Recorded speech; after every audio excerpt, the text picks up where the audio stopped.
after last night, I have a new appreciation for the people that do the stop motion pictures. One time I heard this dude took 6 years to put one feature length, like an hour-long stop motion picture. And I was like, that's crazy. What the hell are you doing? Are you just sitting there doing nothing? Until I put this little short together, and it took me like 3 hours to put just a few seconds of footage together.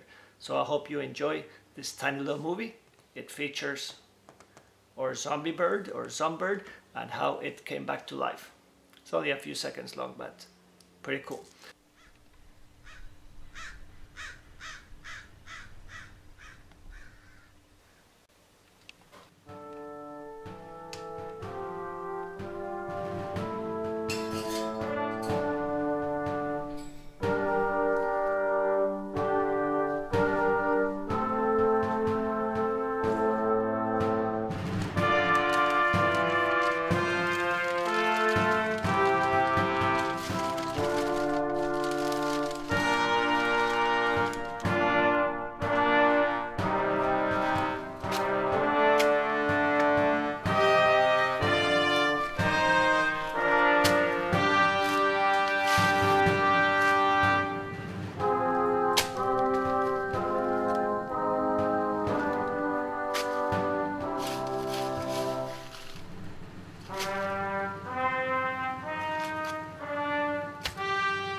Don't forget to subscribe, and I will see you on the next video.